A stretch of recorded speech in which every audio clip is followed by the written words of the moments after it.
que la fecha de la elección general ya definida e inmodificable es el 17 de agosto. El tema fundamental va a ser organizar el evento del 17 de febrero. Se ha determinado convocar a una reunión multipartidaria interinstitucional. Un blindaje de ese proceso electoral para que se inicie, se desarrolle y concluya dentro de los plazos establecidos. Hasta el momento tenemos 12 partidos políticos de alcance nacional con personería jurídica vigente.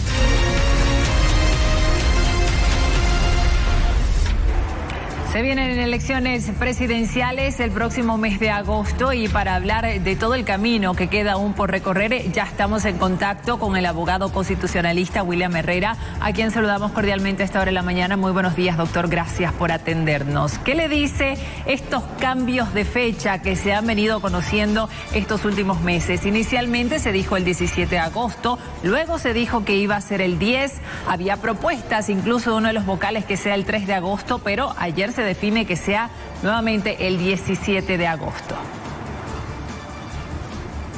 Buenos días, Gabriela. Evidentemente ha habido ahí un pequeño, digamos, desacuerdo o desinteligencia y parece que todavía al interior del órgano electoral no se ponen muy de acuerdo porque Tahuichi no está de acuerdo a propósito con esta fecha, pero bueno, quiero creer que estos son temas menores, temas administrativos. Lo importante es que hay una fecha y más que la fecha, lo importante es que se pueda realmente blindar las elecciones como lo postula y lo sugiere el presidente.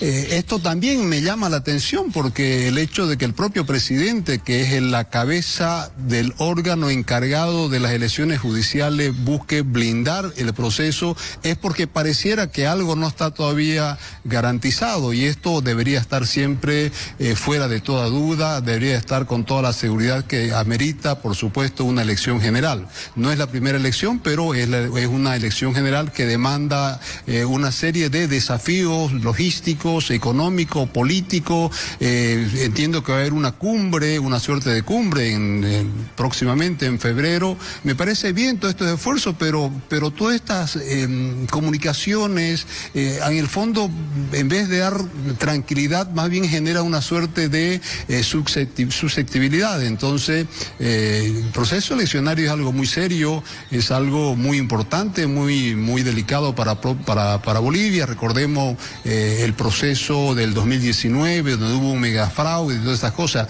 Entonces, lo importante es que el ciudadano también pudiera hacer un seguimiento, pudiera fiscalizar, pudiera vigilar este proceso y se pudieran innovar la forma de cómo se hace la votación. Por ejemplo, que haya que se llama el conteo rápido y todas estas cosas para tratar de blindar el proceso más. Y precisamente ese blindaje del que tanto se está hablando es lo que generaría susceptibilidad. En anteriores elecciones generales nunca se había visto la necesidad de evitar que algún recurso constitucional frene, retrase o suspenda de alguna manera las elecciones generales presidenciales. En esta ocasión, ¿qué es lo que se debe hacer extra y por qué?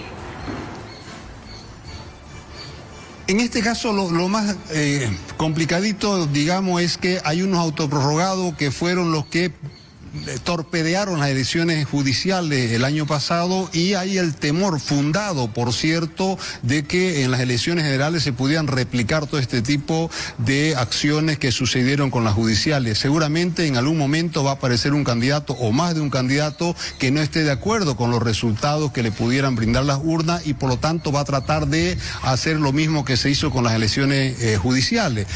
Hay también el tema del padrón electoral, hay el tema del tema presupuestario, se necesitan divisas para los votantes en el exterior. Hay muchos temas, Graviela, que van a ir saliendo y que ojalá, insisto, el hecho de que estas cumbres y todas estas idas y venidas en términos de fecha, yo creo que en vez de dar seguridad, más bien lo que generan es eso, una suerte de susceptibilidad, porque esto debería ser un proceso normal, no se necesitaría ninguna cumbre, nada en absoluto, todo debería correr, pero bueno, estamos en Bolivia y el MAS nos tiene acostumbrados a este tipo de cosas. Precisamente sobre la cumbre cumbre interinstitucional donde van a participar obviamente los vocales del Tribunal Supremo Electoral y los representantes de cada una de las agrupaciones políticas. Pero además han invitado al presidente y al vicepresidente del Estado, porque es necesaria su participación.